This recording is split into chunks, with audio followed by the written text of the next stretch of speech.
I spent 30 years reporting on the lies of men, but it took being dead for 7 minutes to finally see the truth.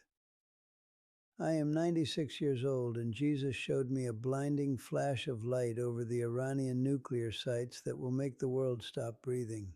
It wasn't a standard missile. It was a technology the world hasn't admitted exists, descending like 3 points of silent fire. Jesus told me, "Man strikes at the root of the fire, thinking he can extinguish it, but he only scatters the coals." This strike is the trigger for a global nightmare that will shut down the Strait of Hormuz and bring the West to its knees. I saw it. For you to understand the weight of what Jesus showed me, you have to know who I was. My name is Bernard Leclerc. For 3 decades, my office was the back of a dusty Jeep in Beirut and Baghdad. I was a cynical war correspondent who didn't believe in God because I had seen too much hell created by men. But in a Paris hospital, my heart stopped for 7 minutes. While the doctor saw a flat line, I was standing before the King of the East. I saw my own fragile body on the bed like a discarded suit before stepping into an eternity without clocks. I realized my entire career was just the stage for this mission. What follows isn't a political analysis, it is a spiritual map of the chaos coming to your doorstep. I will show you how the closure of the Strait of Hormuz will turn the blue waters black and freeze the ports of New York. More importantly, I will reveal the miraculous peace alliance between Arabs and Jews that Jesus called the covenant of the desert. Do you feel that the world is on the edge of something irreversible? Tell me your thoughts in the comments. Please subscribe and turn on notifications so you don't miss the warning Jesus gave about the coming energy deception. Now, let me take you back to that hospital room where my mission truly began. I carried the weight of 30 years of Middle Eastern dust in the creases of my skin before I ever stepped into that Paris hospital. My office wasn't a desk. It was the back of a mud-splattered Jeep bouncing through the ruins of Beirut and the burning oil fields of Kuwait. I was the man with the Leica camera and the cynical heart, documenting the hell that men built with their own hands while I mocked the idea of a creator. I watched the rise of dictators and the fall of cities with a cold journalistic eye, convinced that facts were the only truth. By the time I reached 96, my body was a map of old scars and bitter memories, finally ready to surrender to the silence of a sterile room. The end didn't come with a bang like the artillery fire I had dodged in Baghdad, but with the suffocating smell of antiseptic and a heavy, crushing weight in my chest. My lungs felt as though they were being filled with shards of broken glass, and every breath became a desperate losing battle against the gravity of the bed. I heard the frantic beep of the monitors accelerating into a high-pitched scream, mirroring the panic I saw in the young nurse's eyes as she called for the crash cart. My daughter was there, her hand a warm, trembling anchor on my cold arm, whispering my name through a veil of tears I could no longer wipe away. Then I felt a sharp internal click, a sudden release from the friction of existence. I wasn't falling, I was rising, hovering just below the fluorescent lights of the ceiling, looking down at a 96-year-old man who looked like a discarded pale suit. I watched with clinical detachment as the doctor slammed the paddles against my chest, my body jerking violently under the electric shock that I could no longer feel. It was a bizarre sensation to see the top of my own bald head and the desperate scramble of the medical team. Later, they would tell me my heart had stopped completely for 7 minutes, a window of time where I was legally dead but more alive than I had ever been. The frantic noise of the hospital began to dissolve, replaced by a silence so deep it felt like a physical substance. The white walls didn't just fade, they shimmered and disintegrated into a mist that had no shadow and no temperature. I felt an irresistible pull, a magnetic force drawing me away from the room, the city, and the very planet I had spent nearly a century trying to understand. The smells of medicine and old age vanished, replaced by a fragrance that reminded me of the desert after a rare rain, ancient and full of promise. I was being pulled toward a light that didn't hurt the eyes, a destination where the journalist was about to meet the subject of the ultimate story. The pull away from the hospital ceiling was like being caught in a silent golden tide that ignored the laws of physics.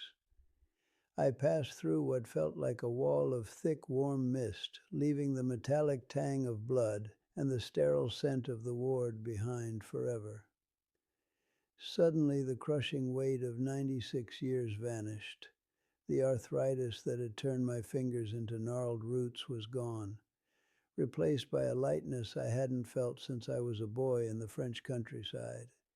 It wasn't a cold void, but a place that felt more solid and real than the cobblestones of Paris, vibrating with a temperature that felt like a permanent, loving embrace. Then the mist parted and he was simply there. He didn't look like the pale, blue-eyed figures painted on the cold glass of the cathedrals I had walked past in my youth. He was a man of the desert, with skin the deep color of burnished bronze, and hair as dark and textured as the earth of the Levant. His eyes were the most terrifying and beautiful things I had ever seen, holding the intensity of 1,000 suns and the depth of an ancient well. I, the cynical journalist who had stood before kings and dictators without flinching, collapsed to my knees, sobbing with a grief and joy I couldn't even begin to name. "Bernard," he said, and the sound of my name in his voice felt like it was putting my shattered soul back together piece by piece. It wasn't a loud shout, but a vibration that resonated inside my very marrow, carrying the authority of the one who created the stars. He reached out, placing a hand on my shoulder that felt like a shield of pure heat, and the skeptical reporter inside me died a final, necessary death. He told me he hadn't brought me here to stay, but to see the conclusion of the story I had been reporting on for 30 years. What he showed me next is the reason I am still breathing today. Jesus didn't just tell me. He pulled back the curtain of time and showed me a map of the Middle East glowing like dying embers. My journalist's eye, trained for decades to spot military movements, was fixed on specific coordinates over Iran. I saw the facilities at Natanz and Fordo, places I had written about in cold analytical articles, suddenly illuminated, but there were no jets on the radar, no sirens screaming in the night. Instead, I saw 3 points of silent, blinding light descend from the heavens like falling stars. They weren't missiles from a plane, but a technology the world hasn't admitted to possessing yet, striking with a precision that bypassed every defense. As the earth below erupted in a silent, terrifying bloom of fire, Jesus turned to me with a sorrow that seemed to weigh more than the world itself. He said, "Bernard, man strikes at the root of the fire, thinking he can extinguish it, but he only scatters the coals." I understood then that this strike, which the world would celebrate as a victory for peace, was actually the green light for a global nightmare. It reminded me of the ancient warning in Matthew 24, verse 6, where we are told we will hear of wars and rumors of wars. He was showing me that what we see on the news is merely the surface of a much deeper spiritual eruption. The vision shifted instantly from the desert heat to the blue shimmering waters of the Strait of Hormuz, the jugular vein of the world's energy. I watched in horror as those waters turned a greasy, suffocating black, choked by the wreckage of sunken tankers and the fire of 1,000 explosions. The flow of oil simply stopped, as if a giant hand had squeezed a garden hose shut. I saw the great ports of Marseille and New York go unnervingly silent, the massive cranes standing like skeletal ghosts against a gray sky. The silence was louder than any bomb I had ever covered in Baghdad, a terrifying stillness that signaled the end of the world as we currently know it. Jesus looked at the empty ports and then back at me, his gaze piercing through the decades of my own cynicism. He said, "The pride of the West is carried on the water. When the water stops, the pride will break." I saw gas lines stretching for miles across suburban America, and families sitting in cold, dark homes in Europe as the economy of the world began to melt like wax under a flame. He wasn't showing me this to cause panic, but to reveal that the things we trust in, our wealth, our transport, our comfort, are as fragile as dry grass. He told me that in those moments of hunger, the only true currency would be the faith we have stored in our hearts. I stood there, trembling with the weight of these images, thinking I had seen the worst that could possibly happen to humanity. I had reported on wars for 30 years, but I was completely unprepared for the sheer scale of the collapse he was laying out before my eyes. But as I opened my mouth to ask if there was any hope left for the people I had left behind, Jesus' expression changed from sorrow to a chilling intensity. He told me that the fire and the oil were only the physical stage. That was just the beginning, Bernard, he whispered. What he showed me next, the invisible hands moving the leaders of the world, was what truly made me fall to my knees in shock. As the vision of the empty ports faded, Jesus shifted the scene from the burning oil to the marble halls of global power. I saw world leaders, men I had spent decades interviewing in my career, wearing grotesque frozen masks of rage for the television cameras. But beneath those masks they were nothing more than trembling puppets, their strings being pulled by shadows they didn't even recognize. Jesus showed me that the great maneuvers and resets we fear are merely the desperate thrashings of men trying to cage a chaos that only God controls. I saw secret meetings in Switzerland where they carved up the world's remaining resources, thinking they were the architects of history while Jesus looked on with pity. I looked at the faces of these powerful men and asked, Lord, do they even know who they are truly serving? Jesus turned to me, his voice vibrating like a low, resonant thunder that calmed the storm in my chest. He said, Bernard, they believe they are building a temple to their own wisdom, but they are only stacking bricks in a prison they will eventually inhabit themselves. He explained that the arrogance of the West was being used to expose the hollow core of their self-reliance.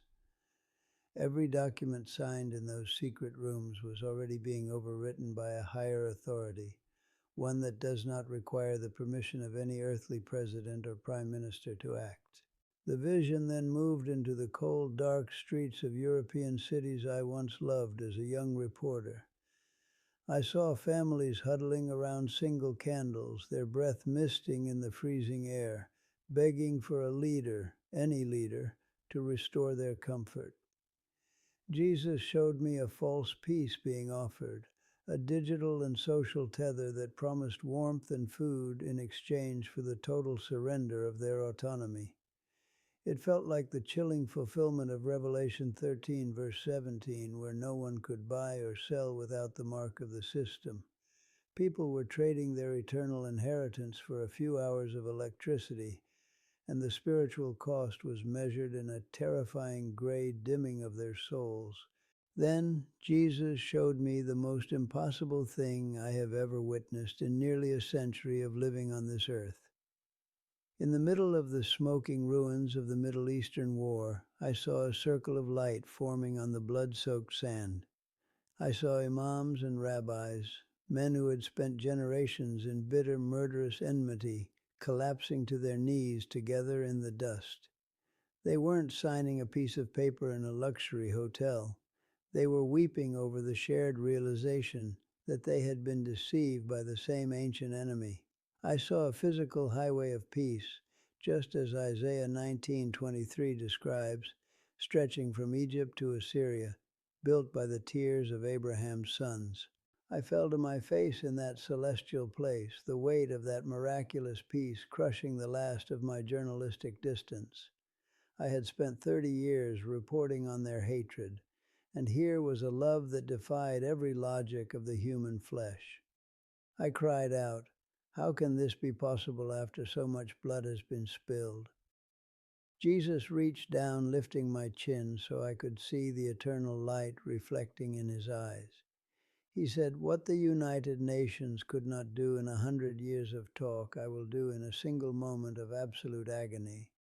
I am calling the sons of Ishmael and Isaac back to their father's table. The scale of his mercy was terrifying. Jesus stood over the map of the world, his presence filling the horizon until the borders of nations seemed like nothing more than temporary dust. He looked at me with a gravity that signaled the end of my journey behind the veil of time. He said, "Bernard, the clock is no longer ticking, it is striking the hour. Go back and tell them the desert will bloom with blood before it blooms with peace. But I remain the Lord of the harvest." I felt the golden mist begin to thicken again, pulling me away from the beauty of the reconciliation and back toward the cold reality of my failing heart. I knew my mission was no longer to report, but to warn. Jesus looked at me with a gravity that signaled the end of my journey behind the veil of time. "Go back, Bernard," he commanded, and I felt a surge of desperate resistance. I didn't want the gnarled hands of a 96-year-old or the gray skies of a dying Europe. I wanted the warmth of his shadow forever.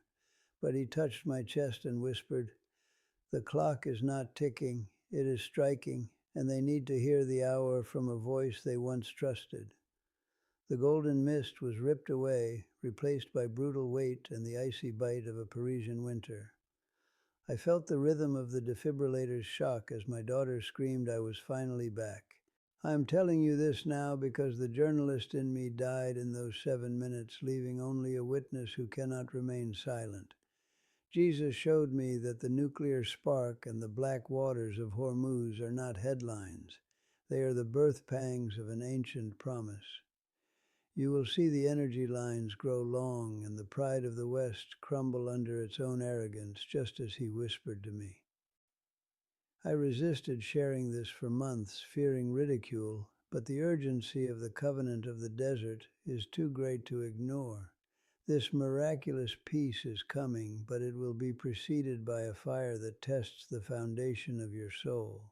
If you are watching this and feeling fear about the state of our world, or if you feel something irreversible is hovering just out of sight, this message is for you. Jesus didn't show me the collapse of power grids to make us hide. He showed me these things so we would stop looking at the news for hope. His guidance was simple. Do not trade your spiritual freedom for the temporary warmth of a false peace. Whether you are worried about the cost of living or nuclear war, remember the King of the East is moving the pieces toward a divine reconciliation. The desert will bloom with blood before peace, but you must find sanctuary in him. I was sent back to reach you before the first flash of light changes the world forever. Please subscribe and turn on notifications now because I have more to share about the warnings Jesus gave me for the months ahead. If this testimony moved you, leave a like and comment below telling me if you feel the hour striking in your own life. Share this video with one person paralyzed by fear. They need to know the harvest is near. My name is Bernard Leclerc, and I saw the end of the story so you could find strength to begin your own. The flash is coming, but the light I stood beside is already here, waiting for you to look up.